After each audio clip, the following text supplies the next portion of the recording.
안녕하십니까. 경향신문의 구교영 기자입니다. 정치부 기자들이 모여 주요 정치인의 속내를 파헤치고 미래를 탐구하는 프로그램이죠. 인물비상구 40일의 순서 시작하도록 하겠습니다. 오늘은 유유시스터즈와 함께합니다. 유경선 기자, 유설희 기자 나오셨습니다. 안녕하십니까? 안녕하세요. 네, 지금 보니까 대통령실이 청와대로 다시 복귀하는 게 이달 안에 마무리된다고 하고 이재명 정부도 출범한 지가 6개월이 지났는데 전반적으로 유경선 기자 어떻게 평가하고 계십니까? 6개월밖에 시간이 지나지 않았다는 게 좀 잘 믿기지 않을 정도로 그동안 되게 많은 일이 있었던 것 같아요. 많이 망쳐졌던 국가 시스템이라든지 또 청와대 복귀 같은 것도 그정 정말 먼 길 돌아서 다시 제자리로 가는 느낌이라고 해야 될까요? 그래서 되게 1년 정도 지난 것 같은데 아직 반년밖에 지나지 않았구나. 앞으로도 갈 길이 멀겠다. 좀 이런 생각이 들었습니다. 예. 그러니까 윤석열 정부에서 이제 용산 시대를 열었던 게 엊그제 같은데 제가 이제 개인적인 사유로 대통령실 직원을 최근에 만났는데 그때 자리에서 명함을 새로 주는데 왜 주냐 그랬더니 받아보래요. 그 보니까 로고 그 쉽게 얘기해 PI가 네. 청와대로 바뀌었더라고요. 글자가. 그 정도로 이미 이제 대통령실 직원들은 차근차근히 채비를 다 하고 있는 모양새인데 그 우리 유설희 기자 같은 경우에는 이재명 정부 6개월 좀 어떻게 보고 계십니까? 저는 그래도 전반적으로 무난하고 안정감 있다 좀 이렇게 생각했고 근데 다만 지금까지 너무 무난하고 안정감 있었는데 좀 통일교적인 문제가 이제 어제 오늘 계속 불거지고 있어서 네. 이게 좀 지방선거 앞두고 좀 최대 악재가 되지 않을까 이런 생각이 좀 듭니다. 그러니까 정가인 아마도 이제 금품 스캔들이 보도가 되면서 민주당이 미칠 파장, 대통령실에 미칠 파장을 주목하는 모양새인데요. 오늘 인물비상구에서는 이슈의 중심에 있는 인물들을 하나하나 살펴보도록 하겠습니다. 먼저 탐구할 인물은 김남국 전 대통령실 디지털 소통 비서관 이야기인데요. 김남국 전 비서관, 유설희 기자 어떤 인물입니까? 네, 일단 정치권 입문하기 전에 변호사 김남국의 삶을 좀 짧게 정리를 해드리면 이제 1982년 전남 광주에서 태어났고 올해 43살이에요.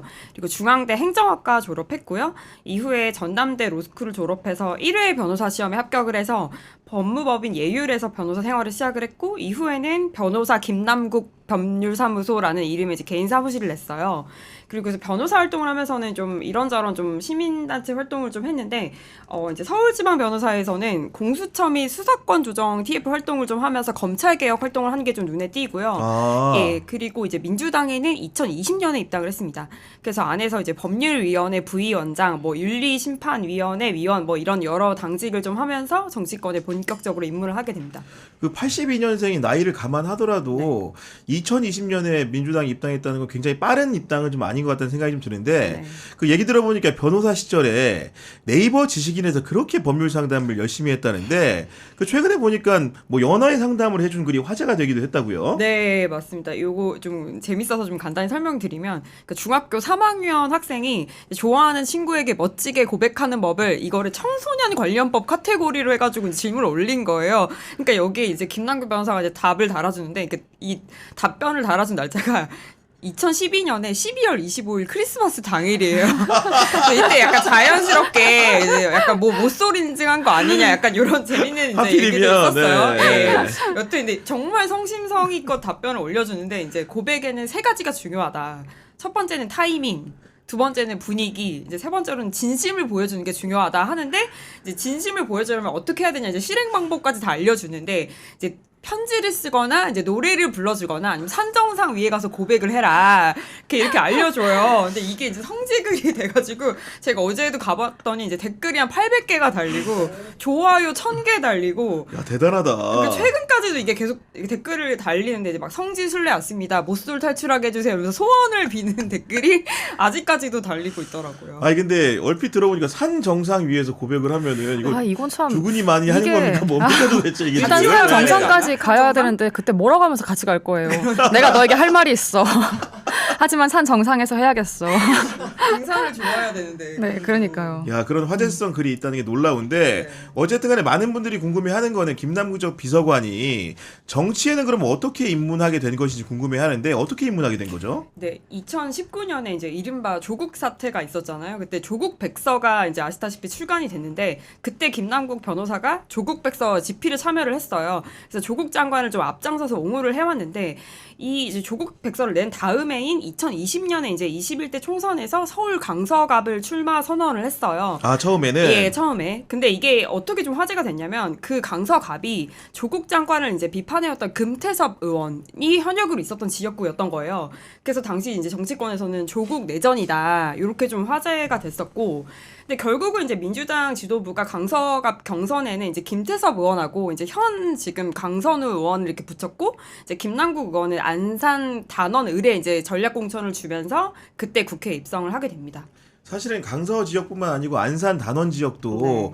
굉장히 민주당이 유리한 지역이기 때문에 공천을 못 받은 건 아니라는 생각이 드는 것이고, 어쨌든 간에 김남국 전 비서관이 정치권에서 주목받게 된 계기들도 있을 거 아닙니까? 네, 뭐 결정적 계기도 뭐 조국 사태랑 떼놓을 수 없을 것 같아요. 그 개국본이라는 단체가 있었어요. 그게 이제 조국 사태 당시에 2019년 말쯤에 서초동에서 집회가 열렸었잖아요. 그 집회를 당시에 김남국 전 비서관이 무대에 올라서 사회도 보고 굉장히 좀 많이 주도를 했고요. 조국 키즈라는 뭐 사실 30대 키즈라고 해도 되나 싶지만 정치권에서는 또 이제 아무래도 연령대가 좀 낮은 연령대니까 조국 키즈라는 이름이 붙었는데, 보니까 이제 어떤 정도였냐면 본인 유튜브에 라이브를 한 게 있었어요. 2019년 12월 31일이네요. 연말에 또 이제 혼자 계셨나 봅니다. 네. 근데 이제 침대 헤드에 그 조국 대표 사진을 이렇게 뒀더라고요. 근데 딴지일보 형님들이 이렇게 나한테 만들어서 줬다. 그래서 이거를 내가 머리맡에 몇 달 동안 두고 있었다. 조국 교수님한테도 문자로 제가 이걸 머리맡에 두고 매일 이제 기도하면서 잠듭니다라고 말했더니 되게 좋아하셨다. 그랬군요. 예, 네. 그런 말을 한 게 있더라고요. 그러니까 쉽게 얘기하면은 문재인 정부 때 이제 민주당이 입당을 한 거고, 그 계기는 검찰과 치열한 싸움을 벌였던 조국 전 법무부 장관과에 대한 애정으로부터 시작한 것으로 보이는데, 그렇게 이제 연역적인 추론을 하다 보면은 이해가 안 되는 부분은, 그럼 이재명 대통령과의 접점은 도대체 어떻게 생겼길래 원조 친명이고 친인회라는 별칭까지 얻게 된 건지 궁금하거든요. 네, 선배가 잘 짚어주셨는데 좀 입지가 독특한 게 친문이면서 친명. 이게 좀 독특하잖아요. 근데 이거는 이제 김남국 비서관과 이재명 대통령이 서로 공통점이 좀 많고 해서 좀 사적으로 가까워진 걸로 좀 설명을 할 수가 있을 것 같아요. 그러니까 둘의 공통점이 중앙대를 일단 나오고 시민단체에서 활발하게 활동했던 변호사라는 좀 공통점이 있잖아요. 그래서 얼마나 가깝냐면 제가 이것도 직접 확인했는데, 사석에서는 이재명 대통령을 형님이라고 부르고 이재명 대통령이 이제 김남국 비서관한테는 김의원 이렇게 좀 존칭으로 해준다고 해요. 그래서 정치권은 이제 이재명이 막내 동생 이런 별명이 좀 있죠. 아, 이재명의 막내 동생이라는 동생. 별칭이 붙을 정도로 네. 가까운 사이라는 표현을 좀 해주신 건데, 그 이재명 대통령하고 그 김남국 전 비서관하고 첫 번째 만나게 된 인연이라는 게 존재합니까? 네, 첫 인연이 좀 어떻게 시작됐냐면 김남국 비서관이 중앙대에서 좀 강의를 했대요. 근데 이재명 대통령이 이제 경기지사에 당선된 해내가 2018년인데 그때 이제 연락을 해가지고 저 후배다, 중앙대 후배다 이러면서 이제 후배들한테 특강을 좀 해달라 하니까 흔쾌히 이제 경기도지사가 이제 이재명 지사가 하겠다 이렇게 해준 거죠. 그리고 또 이제 어떤 인연이 이어지냐면 그때 이제 마침 이제 친형 강제 입원이라든지 대장동 개발 같이 이제 이재명 지사를 좀 겨냥한 검찰 수사가 마구 이어지는데, 그때 이제 경기지사 측에서 이제 김남국 이제 변호사에게 법률 지원을 좀 해줄 수 있냐 이런 부탁을 했는데 흔쾌히 이거에도 응했다고 해요. 근데 당시에 좀 이제 김남국 변호사하고 가까웠던 친문 인사들이 말렸대요. 하지 마라. 말렸는데도 이제 뭐 어쨌든 인연을 맺었으니까 나 하겠다 이렇게 해서 맡았던 게 좀 인연이 돼서, 그래서 이제 2021년에는 이제 민주당 대선 경선 때 이때 김남국 비서관이 이제 이제 수행 실장을 맡게 되는데, 그때부터 이제 캠프 참모들 중에서 가장 많이 대한 사람이 바로 김남국 비서관이다. 좀 이런 그때부터 가깝다는 평가가 많이 나왔죠. 그래서 이제 어쨌든 간에 이재명 정부가 들어섰고 출범을 했고, 그 이후에 가장 핵심적인 업무 중에 하나인 디지털 소통 비서관에 임명이 되게 되는데, 어쨌든 간에 나갈 때까지 짧은 기간이었지만 꽤나 열심히 했던 평가가 많습니다. 네, 그러니까 사실 말씀하신 것처럼 뭐 6월에 이제 일을 시작을 했고 지금 최근에 물러났기 때문에 한 반년가량 일한 거라고 생각을 하면 좀 너무 짧아서 뭐 성과 평가를 이제 어떻게 할 수 있는지는 잘 모르겠지만 되게 의욕적으로 일한 것만큼은 사실인 것 같아요. 일단 대통령실 분위기가 전반적으로 이제 굉장히 그 폐허 가운데에서 출범하면서 처음에 또 대통령을 필두로 완전 워커홀릭 분위기를 많이 조성을 했었잖아요. 그래서 그거에 발맞춰서 굉장히 좀 여러 가지를 그래도 짧은 기간 동안에 했다. 근데 이제 어떤 거를 했냐면 일단은 그 정치 시사 유튜브 콘텐츠가 사실 요즘 굉장히 많잖아요. 근데 올라오는 주요 방송을 거의 다 모니터링을 한대요. 맞아요. 네. 네, 그래서 방송을 저걸 실제로 다 자기가 봐야 알 수 있을 법한 그런 것들을 실제로 뭐 이제 그런 뭐 유튜브 운영하시는 분들한테 연락해서 이런 부분은 수정해야 될 것 같다라고 알려주기도 하고, 또 디지털 굿즈라는 거를 발표를 했는데 그 이제 대통령 시계가 있잖아요. 원래는 보통 그냥 시계를 이제 현물로 만들어서 배부를 하고 했었는데 그거를 스마트워치에서도 쓰고 싶다라는 의견을 받아서 워치 페이스를 이렇게 만들었어요. 그래서 이렇게 실제 대통령 시계처럼 뭐 대통령 서명에다가 네. 그 공황 2마리 이거 무궁화 이렇게 있는 그것도 이제 만들었다고 하고, 최근에 에이펙 열리고 나서는 에이펙 에디션도 있더라고요. 그래서 그거 있고, 그리고 이제 홈페이지 작업이 아직 안 끝난 것 같은데, 이게 윤석열 정부에서 사실 뭐 물론 뭐 집무실도 되게 폐허로 만들고 떠났지만 뭐 DB 일부도 삭제되어 있었잖아요. 그래서 그 상태에서 이재명 정부의 그 핵심 기치 중에 하나인 뭐 국민 주권 정부, 국민 직접 소통 이런 거를 이제 홈페이지에 새로 구현하는 업무를 좀 하고 있었는데, 이거를 이제 아무래도 후임자가 좀 이어받아서 해야 되지 않을까 싶고, 그래서 이제 대통령실 자체 콘텐츠로도 좀 많이 그래도 사람들한테 소통하려고 한 것 같아요. 뭐 젠프의 참모들 뭐 이런 네. 거는 조회수도 꽤 잘 나왔던 것 같고, 영상도 많이 올라왔어요. 네, 뭐 경호관 브이로그, 그다음에 또 디소 브리핑이라고 해서 이거는 디지털 소통 비서관실 산하에서 이제 브리핑을 만든 건데, 대통령실 부대변인들이 이제 비서관들 계속 불러가지고 뭐 인터뷰하면서 어떤 일 하는지 이런 것들 알려주는 것도 하고 뭐 많은 일들을 한 것 같긴 해요. 예. 제가 알기로는 그 김남국 전 비서관의 집이 안산인데 용산에서 이동 거리가 생각보다 멀거든요. 그래가지고 월화수목 금 중에서 평일로 치면은 월화수목은 대통령실에서 먹고 자고 다 했습니다. 집에 안 가고 그 라꾸라꾸 침대 놓고 이렇게 사실상 야전형으로 근무를 열심히 했고, 아마도 대통령도 그런 성실한 모습을 굉장히 높게 산 것 같았는데, 거기에 더해서 말씀드리면은 워낙 디지털 소통이라는 것을 이재명 대통령이 중시하기 때문에 원래는 홍보수석실 산하에서 업무를 하다가 나중에 업무관장을 바꿔가지고 비서실장 직속으로 이관을 하게 된 게 조금 더 대통령에 가까운 일을 하기 때문에 이런 이동이 있었다, 이런 평가를 들었는데, 어쨌든 간에 그런 중책을 맡고 해오던 도중에 큰일이 하나 터졌는데, 그 내용이라고 한다면 인사청탁 문자가 논란이 됐던 거였고, 결국은 본인이 대통령실 스스로 물러나는 계기가 됐는데,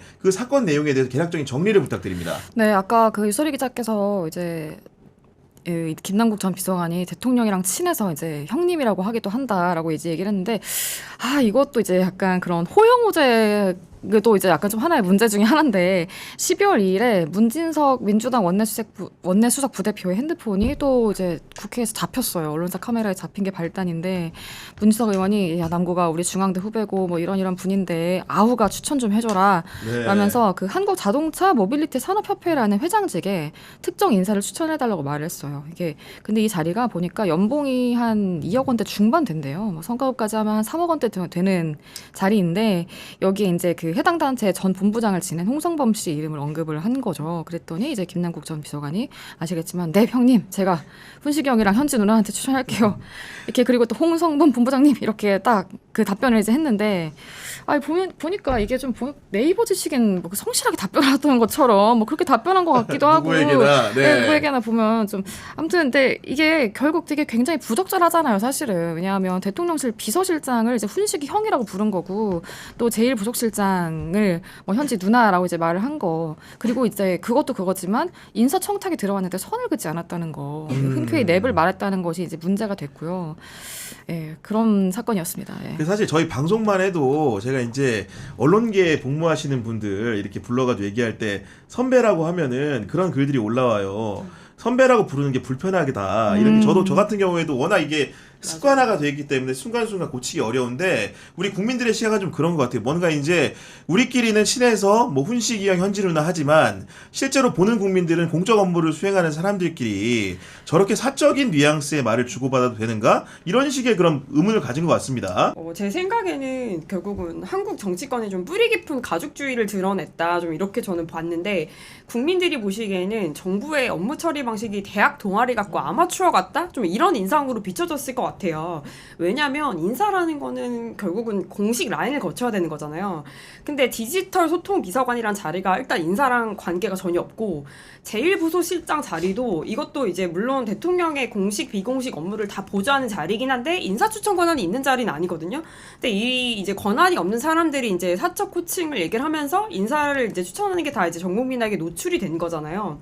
그 저는 이 부분도 좀 문제가 되는 게 뭐 그러면은 다 차치하고 좀 전문성 있는 인사를 추천했으면 상관이 없는데 중앙대 동문이니까 추천해달라 또 이런 내용이 들어갔잖아요. 물론 그 협회 임원을 하긴 했죠. 네, 임원하긴 했지만 이제 그런 얘기도 좀 들어갔고, 그 저는 약간 이 문장도 좀 이렇게 눈여겨봤는데, 내가 추천하면 강훈식 실장이 반대할 거니까, 그러니까 이것도 내가 공식 라인으로 추천하면 거절할 것 같으니까 이제 이걸 비공식으로 한다는 거잖아요. 그러니까 이런 부분들이 이제 국민들의 눈에는 이 정부는 좀 친분 인사 있는 사람을 통해야 되고 대학 동문이어야 되고 좀 사적 관계 중심으로 인사를 하는구나 좀 이렇게 비춰졌을 것 같아요. 근데 저도 이제 김남국 전 비서관과 교류를 해본 입장에서 느껴보면은 사람이 사실은 뭔가 이제 뭐 여러 가지 대화를 나눌 때 편한 캐릭터예요. 그러니까 저도 이제 정치권에서 어떤 얘기를 많이 들었냐면 사실 국회의원들이 국회에 있지만 대통령실에서 어떤 의사결정이 이루어지는지를 궁금해하죠. 본인이 소관사항임의로 발의한 법안에 대해서 대통령실이 어떻게 생각을 하는지, 중요한 정책 집행이 어떤 방향으로 되고 있는지가 궁금한데, 그때 의원들이 가장 많이 전화를 거는 사람 중에 하나가 바로 김남국 전 비서관이라고 알고 있고, 저도 개인적으로 그와 여러 가지 교류하는 과정 속에서 그런 흔적들을 바로 가까이서 볼 수도 좀 있었는데, 그런 것들 때문에 아마도 이제 문진석 그 원내 수석도 비단 이제 대학 동문이라서 전화를 걸고 연락을 한 것뿐만이 아니고, 김남국이란 캐릭터 자체가 부담 없이 연락할 굉장히 수 부담 있는. 없이 연락을 해도 되는 캐릭터이기 때문에 그런 부분도 있지 않았을까라는 좀 생각을 좀 해보는데, 여하간 인사청탁의 요구한 것으로 의심되는 자리 자체가 이게 공직에 속한 영역이 아니고 민간단체라는 점도 논란의 빌미를 제공하지 않았습니까? 네, 맞습니다. 아까 말씀드린 한국자동차 모빌리티 산업협회 회장직은 대통령이 임명할 수 있는 자리가 아니고 공직 유관단체도 아니고요. 원래는 자동차 회사들이 회원사라서 이사회에서 회장을 선출하게 되어 있어요.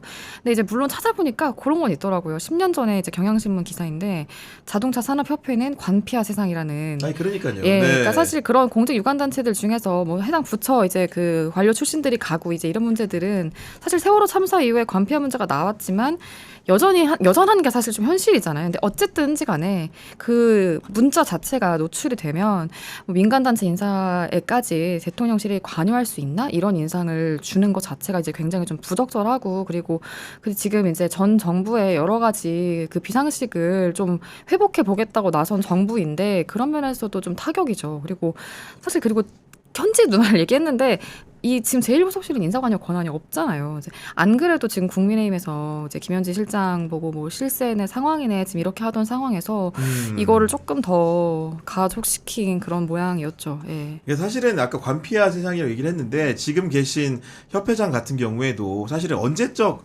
지식경제부입니까? 그때 이제 계셨던 분이 사실은 산하기관장을 2번 거쳐서 문재인 정부 때 쉬다가 또 협회장을 하고 계시더라고요. 그러니까 기본적으로 그 자리에 적임자인지는 모르는 상황이긴 하지만 그럼에도 불구하고 이렇게 사천이 되면 안 되는 거고 공식적인 경로를 거쳐서 공적인 추천을 해야 된다는 원칙은 바로 세워야 될 것 같다는 생각이 드는데, 여하간 대통령실에서는 빠르게 내부 감찰을 했고 그 결과 인사청탁은 전달되지 않았다, 이런 결론 낸 거 아닙니까? 네, 그 강훈식 실장이 이재명 정부 6개월 성과 보고 기자 간담회 때 직접 밝혔는데 내부엔 전달되지 않았다 이렇게 밝혔고요. 또 이제 김현지 부속실장이 이제 한 언론에 밝힌 이제 입장이 좀 재밌어서 이거 간단히 소개해드리면, 누나 동생 하는 사이가 아니다. 난 가만히 있다가 유탄을 맞았다. 그래서 본인이 좀 억울하다 이런 입장을 밝혔더라고요. 그러니까요. 네. 저는 그리고 사실은 인사청탁의 시발이라는 게, 김남국이라는 사람은 경유지이고 사실은 발생지 자체가 민주당에는 문진석 의원이기 때문에 이분도 사실은 책임에서 자유롭지 않을 것 같은데 여전히 자리를 지키고 있는 것 같아요. 그러니까 이 부분이 재밌는 것 같아요. 문진석 의원도 떠올려 보시면 김남국 의원과 같이 7인의 핵심 친명이잖아요. 근데 왜 한 명은 잘리고 한 명은 그냥 뒀을까? 이거는 그러니까 자리의 문제가 좀 있는 것 같아요. 그러니까 원내수석은 원내대표의 핵심적인 지도부 파트너잖아요. 그러니까 원내대표 입장에서는 이제 손발을 맞췄던 수석이 바뀌면 이게 당 운영에 타격이 정말 크거든요. 그러니까 저는 이게 김병기 원내대표가 이제 수석 역할이 워낙 크니까 논란에도 불구하고 좀 안고 가겠다 결단을 내린 것 같고, 그리고 이제 디지털 소통 비서관 자리는 사실은 그래도 김남국 비서관이 아니어도 다른 사람이 대체를 할 수도 있고요. 그리고 또 이런 부분도 있는 것 같아요. 김남국 비서관 같은 경우는 이제 코인 논란을 한 차례 겪어서 어쨌든 재판까지 갔고 이제 탈당까지 했던 이제 논란의 인물이었는데 인사청탁 논란까지 벌어지면 아무리 친명 핵심이어도 대통령 입장에서는 더 보호해주긴 힘들 것 같아요. 근데 저는 개인적으로 의견이 좀 다른 게 사실 김남국 같은 경우에는 제가 알기로는 스스로 그만둔 거고 문진석 같은 경우 자신이 중앙대 선배고 원인을 제공한 당사자면 뭐 그 사실은 원내대표가 뭐 잡는다고 해서 자리를 버틸 게 아니고 전 스스로 물러나는 게 맞다고 봅니다. 근데 결국은 김병기에게 그런 자리를 위임했다는 것 자체가 안 나가고 싶다는 얘기죠. 사실 뭐 원내수석 저도 이제 정당 활동하면서 취재하면서 만나봤지만은 다 대체가 있습니다. 그쵸. 그만한 의원이 없어서 못 세우는 게 아니거든요. 기본적으로 원인을 제공한 사람으로서 굉장히 책임감 없는 태도를 보이고 있다. 이런 생각이 개인적으로 좀 드는 것이고, 여가 문진석 수석의 유임을 두고는 설왕설래가 저처럼 많은데 충남도지사 뭐 선거 이야기도 걸쳐서 나왔죠. 그쵸. 문진석 수석이 이제 지역구가 충남에 있으니까 또 충남지사 생각이 이제 꾸준히 타진이 됐었다고 하더라고요, 정치권에. 근데 이제 지금 당대표실에 민주당 당대표실에 수석 대변인 박수현 대변인도 역시 지역구가 충남이고 두 분 다 지금 충남지사의 뜻이 있다고 알려져 있다 보니까 이게 좀 묘한 건데 명시적으로 이렇다라고 말할 수는 없지만 어쨌든 정청래 대표와 또 김병기 원내대표 간에 좀 아슬아슬한 분위기는 꾸준히 감지가 되어 왔고 그런 이제 백그라운드가 좀 있다 보니까 아무래도 김병기 원내대표가 좀 더 그런 점을 의식을 해서 재신임을 사실상 한 게 아닌가. 왜냐면 의원총회에서 물러나야 되는 게 아니냐라는 말까지 이제 나왔다고 하는데 그럼에도 불구하고 계속 간다라는 거는 뭐 원내대표의 뜻도 있었다고 보는 게 자연스러울 것 같습니다. 그리고 저 기자들한테 얘기 들어보면은 지난번에 정청래 대표랑 김병기 원내대표가 이제 뭔가 좀 갈등이 있을 때 문진석 원내수석이 상당히 잘 싸웠어요. 그러니까 쉽게 김병기를 대리해가지고 이 문제의 판도를 바꾸기 위해 가지고 언론을 상대로도 백그라운드 설명을 잘했고, 뭔가 김병기 원내대표 입장에서는 자기와 콤비로서 자기를 지켜주는 방패막이 역할을 잘했다고 보기 때문에 이런 위기가 왔을 때 함부로 내치지 않은 거라고 봐야 되는 거죠. 기본적인 여론적인 정서 자체는 대통령실에서 사람이 옷을 벗으면 민주당에서 당연히 벗는 게 상책인 거죠. 그럼에도 불구하고 자리를 지키게 한다는 것은 김병기 원내대표가 문진석 원내수석의 쓸모를 굉장히 중히 두고 있다. 이런 식으로 좀 이해를 좀 해야 될 것 같고, 그러면 전반적으로 이런 그 진퇴를 놓고 대통령 내부 분위기는 좀 어떻습니까? 이게 아무래도 이제 행위 자체는 굉장히 부적절했다는 데는 공감을 하지만 아무래도 팔이 안으로 굽는다고 또 열심히 일했었다고 하니까 안타까워하는 분위기도 좀 감지된다고 하더라고요. 그래서 처음에는 이거를 좀 호칭 문제로 축소하려는 움직임이 있었잖아요. 그러니까 형님 누님 뭐 일단 내내 뭐 이렇게 하는 게 여의도 문법이다. 이런 게 정치권 문법이다 보니까 그랬던 거다. 이런 식의 좀 쉴드가 있었고, 그리고 또 강유정 대변인도 어디 다른 그 인터뷰 나가셔서 김남국 비서관이 저한테도 형 누나 그러니까 저한테도 누나 이렇게 자주 부른다. 뭐 주책이다 이제 이렇게 말을 했었잖아요. 그러면서 강훈식 비서실장이 눈물 쏙 빠지게 경고했다. 근데 이제 이렇게 엄중 경고 정도가 대통령실 첫 액션이었는데 어쨌든 뭐 그거랑 상관없이 김남국 전 비서관 본인이 사표를 던진 거고. 근데 이거는 뭐 사회를 종용하는 분위기가 있었다기보다는 뭐 이후에 말하겠지만 어차피 뭐 지방선거 생각도 좀 있었다고 하니까 본인 선택으로 나간 것이 아닌가 이렇게 보인다고 합니다. 그러면 기자들 사이에서는 김남국 전 비서관에 대한 평가가 주로 어떻습니까? 그러니까 좀 뭐 아까 그 지식인 성실하게 답변 달던 모습처럼 비슷한 것 같아요. 열심히 산다, 뭐 성실하긴 하다. 그리고 좀 되게 투명하다? 투명하다라는 거는 좋은 평가일 수도 있고 경우에 따라서는 좀 안 좋은 평가일 수도 있는데 뭐 그런 것들. 그리고 이제 코인이 굉장히 많다고 들었는데 별로 이렇게 많이 티를 내고 다니는 것 같지는 않다. 뭐 대통령실 가도 이렇게 그냥 의원 때랑 똑같이 다니는 것 같다. 뭐. 아니 근데 저희는 방송을 이제 몇 번 같이 해봤고 뭐 실제로도 뭐 봤습니다만은 기본적으로 옷차림이 매번 똑같아요. 그러니까 이제 뭐 사실은 방송국에서 유명한 얘기인데 너무 비슷한 옷을 입고 자주 나와가지고 혹시 그 옷이 여러 개 있냐라는 의심을 받을 정도로 똑같은 옷을 자주 입고 나오는데 저는 그를 가르쳤던 그 교수님을 한번 만나볼 기회가 있었는데 했던 얘기가 집안 환경이 너무 불우해가지고 대학에 진학했을 때 장학금을 받고 다녔는데 본인에게 학점을 뭐 제가 기억이 맞다면 그 A0를 줬더니 그 해당 교수님한테 클레임을 걸었다는 거예요. 왜냐면 본인은 이제 장학금을 받고 그렇죠. 여러 가지로 학점에 대한 목표 지향적이고 네. 내가 왜 A0를 받았는지 모르겠다라는 취지의 항의성 메일이겠죠. 그 통상적인 학생들 같은 경우에는 A0면 아 감사합니다인데 A 플러스를 주지 않은 부분에 대해서 뭐 그랬다는 얘기도 저는 들은 적이 있는데 근데 그분이 저한테 했던 얘기는 뭐였냐면은 아마도 김남국 그 의원 전 비서관 같은 경우에는 그냥 집안 환경이 조금 더 남들 평상적인 과정이었다고 한다면은 뭐 중앙대도 좋은 대학이지만 훨씬 더 좋은 대학에 좋은 학과에 진학을 했을 것 같다라는 취지의 말씀도 해주시기는 좀 하더라고요. 여하간 그럼에도 불구하고 김남국 전 비서관이 실수를 한 것은 분명한 것이고 이런 사정에도 불구하고 복귀할 가능성은 얼마나 된다고 보십니까? 아까 이제 말씀하신 것처럼 문진석 수석이 유임된 이후에 지금 조금 동정론이 생기고 있어요. 그래서 그런 데다가 당내에서는 어차피 이제 김남국 전 비서관이 안산시장 생각이 있었던 걸로 알려져 있는데 그렇다고 한다면 지금 그냥 그만두고 일찌감치 가서 좀 기반 닦는 게 오히려 본인한테는 더 좋을 수도 있다. 지금 지방선거 6개월 남은 시점이니까요.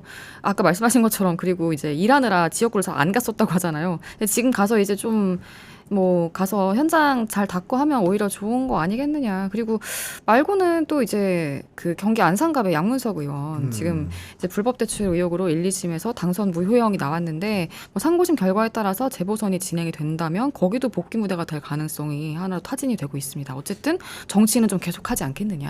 예. 저도 어느 방송에 갔다가 이제 귀로 엿들었는데 한 현역 의원하고 이제 어떤 사람이 나눈 대화를 들었는데 그 김남국 전 비서관이 안산시장에 갈 수 있지 않겠느냐 뭐 이런 얘기를 스몰 토크에 가깝게 둘이 이제 의견을 주고받고 있던데 저는 개인적으로 김남국 전 비서관이 당분간 정치 현업에 나올 가능성이 희박하다고 봅니다.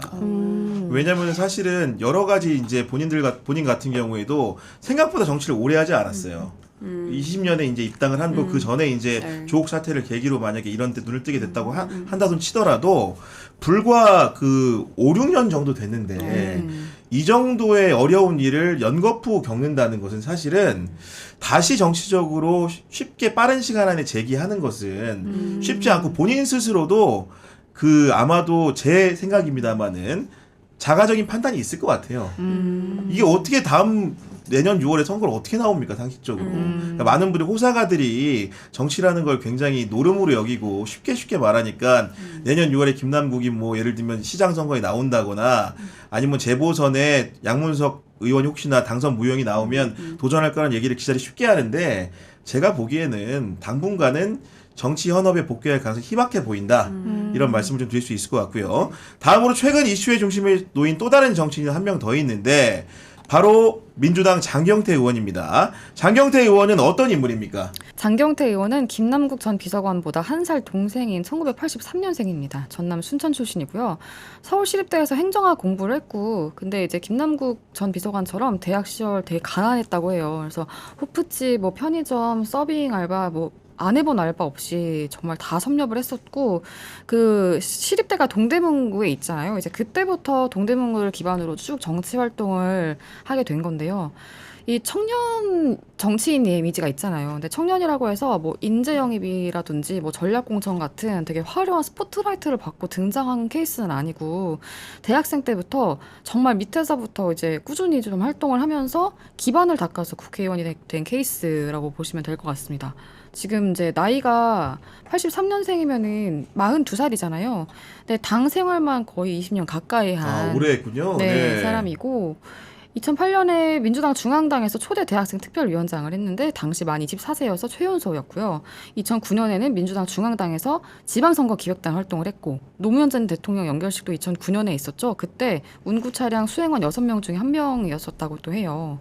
그리고 2012년에 18대 대선에서는 문재인 당시 대선 후보 청년 특보였고 2013년에는 만 29세 때 그러니까 30살 되기 전에 민주당 최고위원 도전했는데 청년 정치를 내걸고 도전했지만 그때는 이제 컷오프가 됐었고 또 2018년에 민주당에서 최초로 30대 원외 전국 청년위원장을 했고요.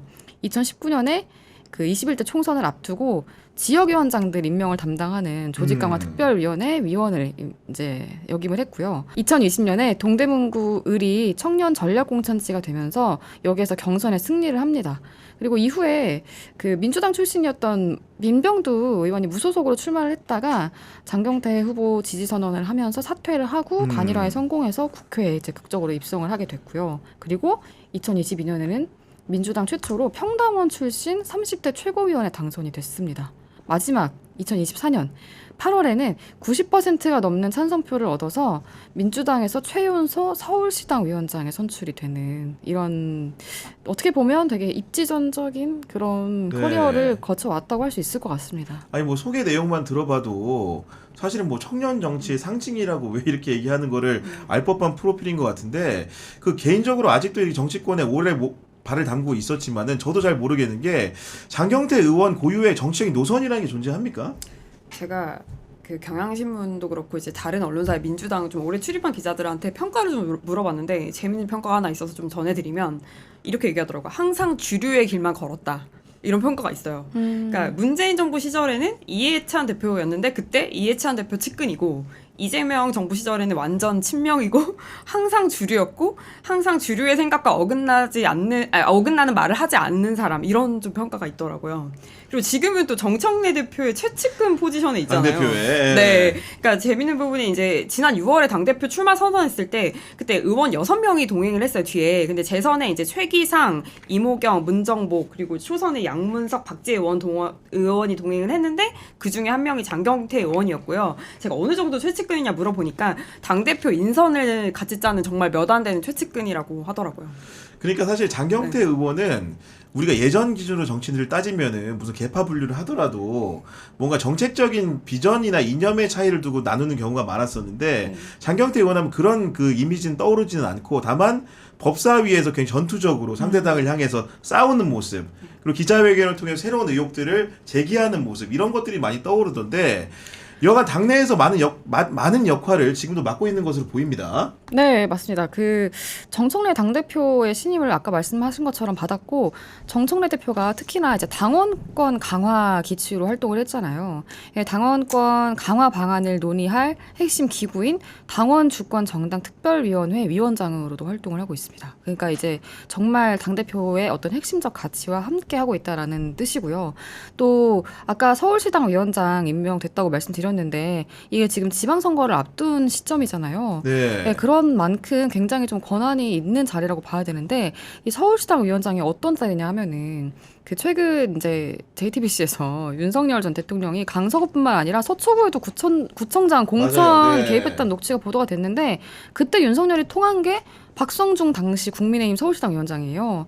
그러니까 그만큼 이제 구청장 후보 공천에 영향력을 행사할 수 있는 자리고 그래서 그런 녹취가 있잖아요. 뭐 박성중한테 뭐 그래도 김태우가 경쟁력 있고 파이팅도 있으니까 뭐 살펴봐라 했는데 뭐 이런 말도 하고 뭐 박성중 본인의 녹취도 나왔잖아요. 뭐 권성동 거치고 장제원 거쳐서 안 되니까 뭐 당선인 본인이 전송수 꽂으라고 말했다. 근데 실제로 둘 다 단수 공천이 됐고 이제 그런 자리로 보시면 되고요. 그러니까 이제 좀 뭐 그동안 그래도 이제 물론 뭐 주류를 정말 항상 지향을 했었던 뭐 것도 있고 하지만 20년 동안 어쨌든 되게 단계적으로 밟아와서 지금의 자리에 이르렀다고 본다면 이제 진짜 정점에 올라왔는데 그걸 하기에 앞서서 이제 이런 일이 터졌다 좀. 예. 그러니까 지금 서울시당 위원장이란 자리가 아까 이제 그 우리 유경영 기자가 설명을 한 것처럼 내년 지방선거에서 공천권을 쥐고 있는 굉장히 중요한 자리인데 그런 와중에 지금 성추행 의혹이 폭로가 된 것이고 그런 상황에서 지금 여러 가지로 곤궁한 상황에 처해 있는 것인데 여전히 그 자리는 유지를 하고 있습니다. 유설희 기자, 지금까지 밝혀진 진실은 어디까지 와 있는 겁니까? 일단 장경태 의원은 이제 지난해 10월 여의도의 한 식당에서 한 다른 의원실 보좌관들하고 술자리를 갔다가 이제 만취한 A 씨를 준 강제 추행한 혐의를 받고 있고요. 그 핵심 증거로는 이 이제 피해 여성 A 씨의 남자친구가 촬영한 동영상이 있어요. 이 남자친구가 나타나서 장 의원의 멱살을 잡고 남의 여자친구랑 뭐 하시냐 이렇게 항의하는 모습이랑 이 장 의원과 피해 여성이 좀 밀착한 상태로 앉아 있는 모습이 찍혀 있고요. 그리고 다른 좀 핵심 증거로는 목격자 진술이 있는데 그때 술자리에 함께했던 이제 여성 보좌관 2명이 대통령이 목격한 사실을 피해자한테도 확인을 해줬다고 해요. 그래서 TV조선이 이제 단독 보도한 내용인데 한 동석자가 장경태 의원이 이제 피해자 등을 좀 쓰다듬듯이 만져서 만지지 말라고 했다. 이런 내용을 확인을 해줬고 다른 동석자도 손이 가 있는 걸 봤다. 이렇게 말을 했고 이제 이 내용을 경찰에 또 진술을 한다고 해요. 그래서 지금은 이게 서울경찰청의 여청과까지 수사에 착수를 해서 지금 참고인 조사를 벌이고 있는 상태이고요. 그 민주당의 윤리감찰단도 조사에 착수한 상태입니다. 네. 그런 상황에서 장경태 의원 본인은 혐의를 전면 부인하면서 고소인을 무고로 맞고소하기도 하지 않았습니까? 그 무고죄 맞고소도 있고 또 이제 2차 가해 의혹도 있고 이게 지금 둘 다 좀 자중하는 게 좋지 않냐 이런 평가들이 당내에서도 나오고 있는데요. 먼저 그 2차 가해 의혹 같은 경우에는 뭐 물론 아직 본건의 사실 여부는 알 수 없지만 이런 일이 발생한 경우에는 이 성추행 피해 사실이 정말 사실일 가능성을 고려해서 운신하는 것이 현명하다고 보여지는데 그런 상황에서 장경태 의원은 기자들 앞에서 이 고소인의 신분을 언급을 또 했고, 그러니까 이게 그 성폭력 처벌법의 경우에는 성폭력 범죄 피해자의 인적 사항을 유추할 수 있는 정보를 동의 없이 공개하면은 처벌이 가능하게 되어 있어요. 그리고 이 법 개정안을 장경태 의원 본인도 2020년에 참여한 적이 있고요. 그리고 이제 SNS에도 뭐 글을 올렸죠. 뭐 사람 가려서 만나라는 말이 꼰대 얘기인 줄 알았다. 내가 트라우마가 남을 것 같다. 그리고 그 피해자 인터뷰가 처음 사건을 보도한 TV조선에 나왔는데 대본에 따라서 연출이 된 듯한 네. 녹화. 그리고 이제 나를 정치적으로 음해하려는 의도가 다분하다. 이렇게 말을 했는데 이건 사실 이 피해 사실이라고 하면은 2차 가해죠. 전형적인 2차 가해고 또 무고죄 맞고소 같은 경우에는 이게 사실 남발하면 피해자를 굉장히 위축시키는 식으로 작동하는 게 실제 상황이기 때문에 법조계에서도 이 법을 지금 무고죄 맞고소가 남발되는 상황은 좀 제고해야 한다 이런 의견이 많은 걸로 알고 있어요. 그런데 그런 상황에서 무고죄를 맞고소를 한 거고 장경태 의원 본인도 2022년에 성폭력 특별법에 무고죄 조항을 넣는 것 자체가 뭐 소위 말하는 그런 꽃뱀론 이런 것들이 깔려 있는 인식을 보여준다. 이런 건 굉장히 저급하고 안 좋은 인식이다라고 말한 적이 있기 때문에 본인이 말한 것까지 이렇게 부정되는 상황이 되는 건 좋지 않잖아요. 좀 차분하게 기다렸으면 어땠겠느냐 하는 반응이 좀 당내에서 많이 감지가 되더라고요. 그렇군요. 그런데 이제 어쨌든 지금 그냥 활동을 계속 하고 있잖아요. 법사위 회의도 참석하고 서울시당 위원장 그 회의도 계속 참여를 하고 있고 SNS 올리고 또 기자들 만나고. 근데 장경태 의원이 워낙 지금 이제 요직에 있고 또 친명이고 핵심이고 하다 보니까 하나하나 언행이 보도가 될수록 당에는 부담이잖아요. 그래서 그리고 이제 장경태 의원을 옹호하겠다고 이런 과정에서 서영교 의원이 또 2차 가해성 발언을 하게 됐고 이렇게 빌미를 줄수록 당은 난감해지는 상황인 것 같아요. 그래서 이게 지금 좀 이러지도 못하고 저러지도 못하고 좀 이런 분위기인 것 같습니다. 당에서는. 네. 그런 상황인데 어쨌든 간에 국회의원직을 유지하면서 또 수사를 받는 것 자체가 사실은 정치인으로서는 부담이 또 될 수밖에 없는 거 아닙니까? 네, 일단 장경태 의원이 법사위 소속이잖아요. 그래서 당장 야당 의원이 문제를 제기하고 있는데 이제 고소고발 당했는데 법사위에서 질의하는 건 이거 이해 충돌이다. 법사위에서 나가라. 사보임해라. 이렇게 문제를 제기하고 있고 장 의원도 내가 무고죄로 고소하겠다 이렇게 반박을 하면서 지금 논쟁이 벌어지고 있고 이제 아까 우리 유경선 기자가 언급한 서영구 의원도 이제 이런 과정에서 쉴드를 치다가 좀 그런 발언이 나왔죠. 근데 오늘 보도 보니까 이제 사보임 하려고 한다 이런 단독 보도가 네. 나와서 아마 좀 좋지는 할 것 같아요. 모르기는 모르지만 뭐 경찰에 수사를 하더라도 네. 전국적으로 사법적인 기소 불기소 여부는 검찰에서 정하기 때문에 검찰에 대한 소관 상임위가 법사위니까 그런 뭐 충돌의 소지가 있는 게 아니냐 뭐 이런 식의 문제 제기를 하는 것 같다는 추측이 좀 드는데 여하간 이게 장경태 의원 사건은 어떤 결말이 나올지 모르겠지만 그 이후에도 후폭풍이 있을 수밖에 없는 것이기 때문에 장경태 의원이 정치적 미래를 조금이라도 지키려면은 가장 해야 될 부분은 어떤 부분일까요?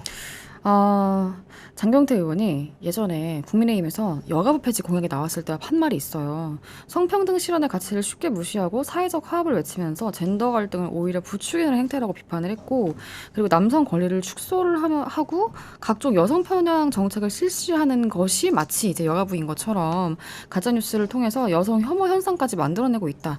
이렇게 말을 한 바가 있어요. 본인이 다 정치적으로 그건 뭐 선업을 쌓은 거라고 생각을 해요. 그런 것들까지 다 정치적 자산을 까먹지 않으려면, 그리고 본인이 대변하고 있는 어떤 청년 정치라는 그 단어가 너무 훼손되지 않기 위해서라도 어차피 수년 동안 고생한 거 당직자들도 다 인정하면서 높이 사는 부분이니까 그냥 좀 이제라도 처분을 기다리면서 약간 좀 자중하시는 게 옳은 자세 아닐까. 왜냐하면 이게 계속 언행이 하나 생길수록 이거에 대해서 수많은 말이 파생이 되고 그 과정에서 여러 명이 또 연루되고 당에 파장이 생기고 또 피해자에게도 이런 것들이 안 좋은 영향을 미치기 때문에 좀 이제라도 당 내부의 그런 생각하는 의견들을 좀 듣는 것이 어떨까. 이런 생각을 저 해봤습니다. 같은 경우에도 네. 개인적으로 보기에 사실 이런 피해자가 있는 사건의 문제에 있어가지고 정치인으로서 좀 언행을 신중해야 되고 최대한 말을 삼가고 뭐 수사 결과를 지켜보면서 기다릴 줄 알아야 되는데 그 장경태 의원이 과거에 이제 쉽게 얘기해서 그 지금 야당과 맞서 싸울 때 뭔가 적을 상정해놓고 싸울 때처럼 똑같은 태도를 보이는 것은 굉장히 잘못된 그 처신이라고 보이는 것이고 더군다나 이제 장경태 의원이 정치를 이제 하루 이틀 하는 사람도 아니고 굉장히 오랜 시간 했고 더군다나 지금 피해 당사자로 지목된 사람이 국회라는 한 공간에서 근무하고 있는 보좌진 아닙니까? 그렇다고 한다면은 조금 더 본인을 다스릴 수 있는 시간으로 삼는 것이 본인에게 정치적으로도 굉장히 지혜로운 결정이라고 좀 생각을 합니다. 그 김남국 전 비서관은 82년생이고 장경태 의원은 83년생인데 연배 차이가 별로 안 나는 어떻게 보면 국회의원들 하거나 하고 있는 그런 사람들이기도 한데 이 두 사람의 공통점 같은 면모는 혹시 없습니까?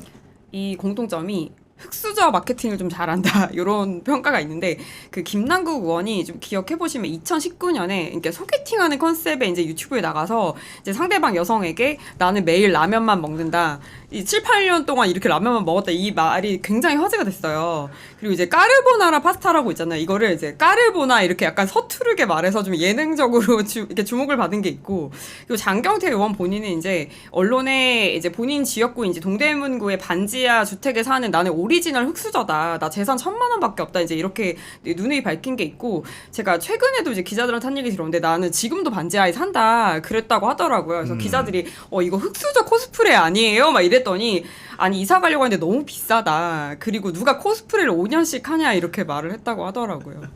그런 상황인데 여하간 그 두 분 청년 정치인들이 어쨌든 간에 많은 분들한테 귀감이 되는 자리에 있거나 있기 때문에 이런 것들을 염두에 두고 늘 처신을 잘 해주길 바라면서 다음 인물을 탐구해 보도록 하겠습니다. 다음으로 만나볼 인물은 김호철 변호사인데요. 최근에 이재명 대통령이 신임 감사원장에 지명을 했습니다. 이분의 주요한 경력은 어떻게 됩니까? 네, 서울 출신이시고 서울 성동구와 이제 고려 법대를 졸업을 했고요. 사법연수원 기수는 20기입니다. 그러니까 20기가 배출한 주요 인물이 김준욱 초대 공수처장이 있고 천대현 법원 행정처장이 있습니다. 그리고 문재인 정부 때 민주사회를 위한 변호사 모임, 그러니까 민변 회장을 맡았고 1세대 환경운동가로 꼽힙니다. 그래서 1980년대에 환경운동연합의 전신인 공해추방운동연합 때부터 활동을 했고요. 그리고 문재인 정부 때 이 환경운동연합의 공동대표로 지내기도 했습니다. 네, 그 이재명 대통령이 김호철 변호사, 사실 저도 이름이 좀 약간 생경한데 이분을 감사원장에 지명한 배경은 뭐라고 해석할 수 있습니까? 아무래도 평생 이제 활동했던 이력 자체가 이제 사익이 아니라 공익을 위한 활동을 주로 해왔잖아요. 그래서 이런 부분들이 민주당이 좀 추구하는 가치나 이게 정책이랑 너무 결이 맞는 분 같고, 그리고 이제 참여정부 때인 2006년에는 이제 군 의문사 진상규명위원회 상임위원으로도 그랬군요. 활동한 이력이 네. 있습니다. 보니까 이제 문재인 정부 말기인 2021년에는 그 국가경찰위원회 위원장도 이렇게 맡으신 걸로 나오는데 정권이 윤석열 정부로 교체되면서 행안부 산하의 경찰국을 통해 가지고 경찰을 통제하려는 시도를 하자 여기에 대해서 위법 소지가 있다고 강력하게 반기를 들기도 한 거죠. 네. 저는 약간 이 일화 때문에 이재명 대통령이 이분을 특히 임명한 게 아닌가 이런 생각이 들었는데 왜 그러냐면 그러니까 최재현 전 감사원장 사례가 떠오르더라고요. 그러니까 아시다시피 문재인 정부 출신 감사원장이잖아요. 근데 이분이 20대 대선에서 국민의힘 대선 경선 후보로 나와서 뭐 윤석열 전 대통령이랑 경쟁을 했단 말이에요. 그럼 그때 당시에 문재인 대통령이 왜 최재현 원장을 임명했냐. 그때 이제 인사청문회에서 걸릴 만한 사유가 없고 너무 청렴하고 미담제족이라는 별명이 붙을 정도로 이제 미담이 많았대요.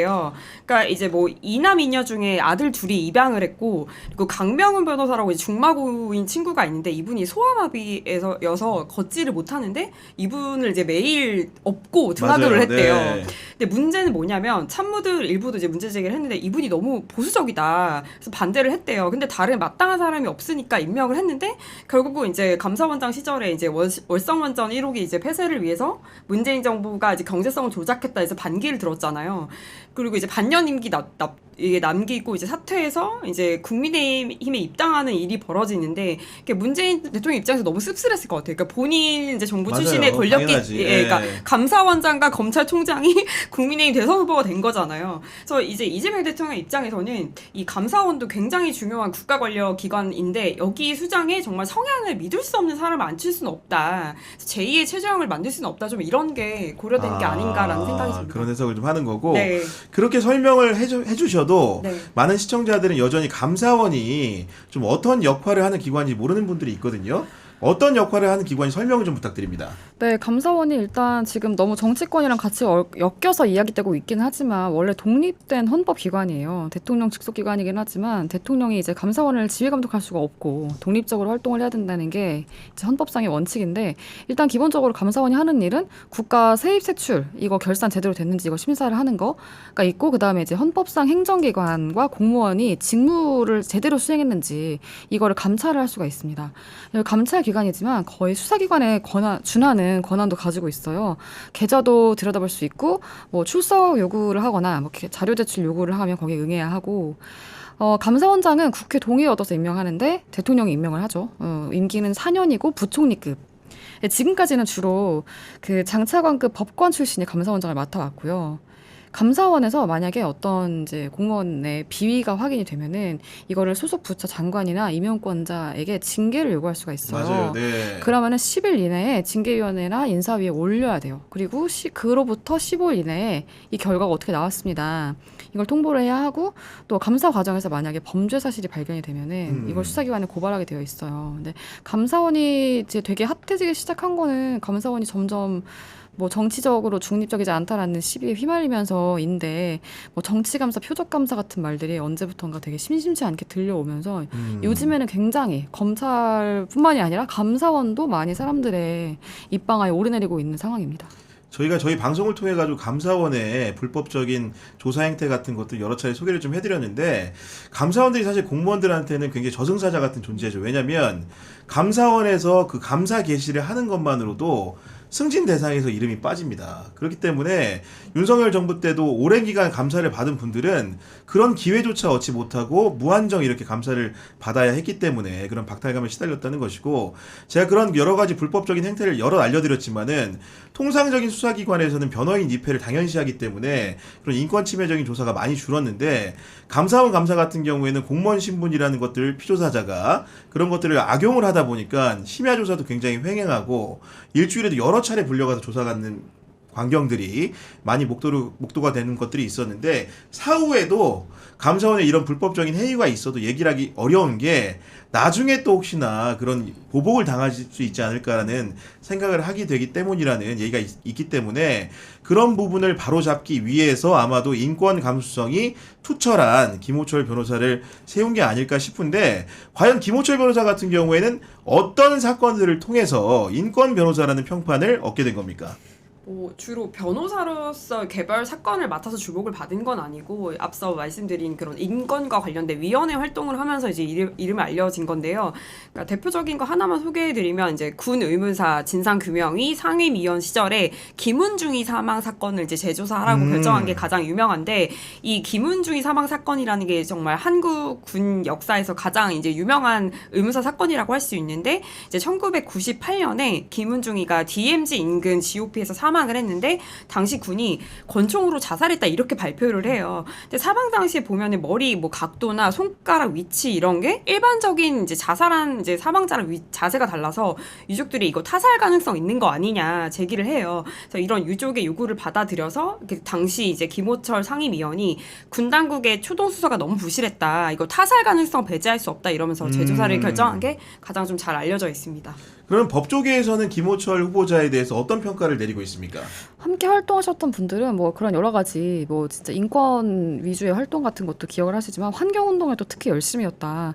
특히 환경운동연합에서 현지 답사를 가면 일단 환경이 되게 문명이랑 멀리 떨어져 있기 때문에 조건이 되게 안 좋잖아요. 답사를 갈 때 뭐 버스 이런 것도 잘 없고 막 걸어 다녀야 되고 먹을 것도 좀 힘들고 할 때 주위 사람들 되게 잘 챙겨주시고 엄청 따뜻하게 그랬군요. 돌봤다고 네. 하더라고요. 예. 지금 얘기만 들어서는 인권 변호사의 길을 오래 걸었기 때문에 인사청문회에서 쟁점이 된 여러 가지 의혹 사항들이 있을까 싶은데 쟁점이 되는 부분들이 있기는 합니까? 네, 뭐 가장 논란이 되고 있는 건 이해 충돌 문제가 하나 있는데 이제 아까 1세대 환경 운동가라고 말씀을 드렸잖아요. 그래서 탈원전을 계속 주장을 하셔서 이제 탈원전 관련 사건을 수임을 한 게 있는데, 그러니까 2015년에 월성원전 1호기가 이제 설계 수명 30년이 끝나니까 이제 그때 한수원이 이제 10년 연장을 결정을 해요. 그리고 이걸 이제 원자력 안전위원회가 승인을 하는데, 그러니까 주민들 입장에서는 좀 안전성 문제에 대해서 불안하잖아요. 그러니까 이거를 이제 원안위를 상대로 해서 이제 이 수명 연장 허가를 취소해달라 이런 행정소송을 내는데 이 소송을 대리한 게 김호철 변호사였던 거예요. 근데 이제 이분이 제가 봤을 때 너무 이제 이렇게 문재인 정부나 참여정부 때 직을 많이 맡아서 좀 이런 문제가 생기는 것 같은데, 이제 몇 년 뒤에 이제 2018년 문재인 정부 시절에 그 원안이 비상임위원으로 임명이 되거든요. 그렇군요. 그래서 이제 네. 이해 충돌 논란이 좀 있습니다. 어쨌든 간에 김호철 후보자가 감사원장에 임명이 된다고 한다면은 네. 직면한 가장 큰 과제는 또 무엇이라고 볼 수 있습니까? 무엇보다 이제 감사원이 정치적으로 어떻게 아무 시비도 이제 휘발리지 않고 정말 독립적이고 중립성이 있다라는 지위를 회복을 해야 되겠죠. 사실 뭐 예전에도 뭐 최근 아니더라도 감사원이 정치적으로 감사를 한다는 그런 의혹은 있었어요. 뭐 기억하실지는 모르겠지만 2009년에 정현주 전 KBS 사장 같은 경우에도 이 감사 청구가 들어왔네, 어떡하지, 그러면 해야 되겠네, 이런 식으로 하면서 정권의 입맛에 맞게 그런 감사를 좀 진행을 했었던 게 있었잖아요. 그런 일이 뭐 심심치 않게 있기는 했지만 최근에 어쨌든 굉장히 노골화가 되어 있었던 거고, 그리고 유병호 전 사무총장 때 굉장히 이제 기괴한 일들이 진짜 많았잖아요. 뭐 예를 들면 대통령실 비서관한테 문자를 뭐 보내는 모습이 그냥 대놓고 보내는 모습이 포착이 된다든지, 뭐 그때 뭐 오늘 제대로 해명조라가 나갈 거다, 뭐 무식한 소리 하지 말라는 취지다, 이렇게 문자 보내는 게 포착이 되기도 했었죠. 그리고 최재해 전 감사원장 퇴임식에서 뭐 고성을 지르면서 뭐 영혼 없는 것들 막 소리 지르고, 뭐 세상은 요지경 노래 틀고, 그리고 최근에 지난 3일에 감사원 운영 쇄신 TF가 그 유병호 사무총장 시절에 이제 문재인 정부 표적 감사가 사실상 존재했다라고 맞아요. 발표를 네. 했잖아요. 뭐 7개 사안이 있었어요. 아까 뭐 얘기했던 월성원전 것도 있었고, 뭐 전현희 전 국민권익위원장 표적 감사 이런 것도 있었고 해서 지금 이제 감사원장이 임명이 되시면 지금 이렇게 땅에 떨어진 어떤 감사원의 평판을 다시 회복시키는 것이 굉장히 급선무 아닐까 저는 생각합니다. 개인적인 감상평입니다만은 그 감사원이 누구의 이름과 같이 불리지 않았으면 좋겠다. 예를 들면은 뭐 이회창이 뭐 대쪽 같은 법관 출신으로서 유명하게 된 계기도 감사원장 업무를 잘해서기도 하지만은 그 이후에 보면 정치적으로 입문하게 되는 과정들 보면 특정 편향이라는 게 드러날 수밖에 없는 거잖아요. 적어도 감사원이라는 것은 공직이나 복무 기강을 점검하는 자리이기 때문에 정치적이란 치우침이라는 것이 보이면 안 된다고 생각을 하는데, 과거의 감사원들이 문제가 됐던 것은 기본적으로 유병호의 감사원 이런 식으로 누구의 감사원이라는 표현이 붙으면서 정치적으로 의심을 사게 되는 행위들을 했기 때문에 그런 문제가 발생했다고 보기 때문에 김호철 후보자는 감사원장으로서 임기를 마무리하더라도 본인의 이름이 붙은 감사원의 표현이 사라지는 시대를 꼭 열었으면 좋겠다는 생각을 좀 하게 됩니다.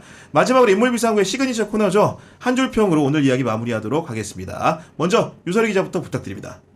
저는 오늘도 삼행시를 한번 준비해봤습니다. 네, 저희가 선창하면 되는 거예요. 장경태 네. 의원님으로 네. 준비했어요. 선창해주세요.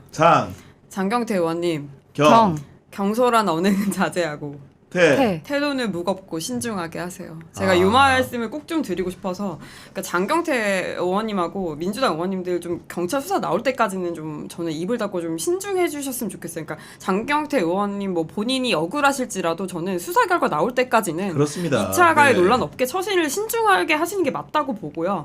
저는 지금 이제 이 사안을 좀 탄핵 국면에 광장에 있었던 좀 2030 여성들이 어떻게 민주당을 보고 있는가를 정말 아셨으면 좋겠어요. 그러니까 지금 이재명 대통령 대통령이 뭐 역차별 없도록 하라면서 지금 각별히 이제 20대 남성을 챙기고 계시지만 2030 여성들이 정권 교체되는데 정말 결정적 역할을 했단 말이에요. 저는 그 2030 여성의 이제 입장을 좀 대변해서 말씀을 드리면, 그러니까 여성들이 이 사건을 볼 때 장경태 의원 입장이 아니라 이 피해 여성의 입장에서 몰입해서 볼 수밖에 없어요. 근데 만약에 민주당이 막 이런 식으로 이제 기존의 입장을 뒤엎고 무고죄로 맞고소를 하고 내로남불 이런 식으로 나오면 저는 정말 민주당에 이 오만하게 비칠 수가 있다. 그래서 지방선거에도 정말 지대한 영향을 미칠 수 있기 때문에 그리고 민주당이 2021년에도 이제 박완주 의원 성추행 문제로 이제 제명되고 나서 이제 2022년 지방선거에도 크게 졌었잖아요. 그래서 그런 전례를 또 겪고 싶지 않다면 정말 민주당 정신 차려야 된다. 이 말씀을 저는 꼭 좀 네. 드리고 싶습니다. 이하로 유경선 기자도 한 말씀 부탁드립니다. 아니, 저도 이제 삼행시가 트렌드인 것 같아서 네, 저는 김호철로 삼행시 준비해봤습니다. 김호철로요? 네. 예. 제가 불러드리도록 네. 하겠습니다. 김남국 전 의원, 장경태 의원님. 호, 호형 호재는 이제 버리시고 철. 철저하게 공직자 윤리를 되새기는 계기가 되시길 바랍니다. 아, 김호철 삼행시로 두 분이 보니까 왜냐면 감사원장 후보자이시기 때문에. 알겠습니다. 어쨌든 네. 간에 두 분의 말씀을 정치인들이라면은 잘 새겨야 된다고 보고, 특히나 이제 김남국 전 비서관도 정치적으로 금방 회생하기는 어렵겠지만 정치라는 큰 목적을 나중에라도 두고 있다면, 그리고 장경태 의원도 사실은 어떻게 보면 본인의 실책이 있었다고 한다면 그게 서로 의혹이라고 할지라도 뭔가 좀 이렇게 참고 견디고 인내해서 수사 결과로서 증명을 하면 되는 거기 때문에 이 부분들에 대해서 그렇게 너무 이렇게 필요 이상으로 그 대응을 좀 하지 않았으면 좋겠다는 생각을 해보는 시간이 되었습니다. 정치부 기자들의 본격 정치인 사담의 인물 비상구는 여러분과 함께 만들어가는 프로그램입니다. 유튜브 경향TV 커뮤니티를 방문하셔가지고요. 보고 싶은 정치인, 듣고 싶은 정치인 이름을 적어주시면 저희가 적극적으로 반영해서 방송하도록 하겠습니다. 지금까지 유설희 기자, 유경선 기자와 함께했습니다. 오늘도 함께해준 여러분 감사합니다. 감사합니다.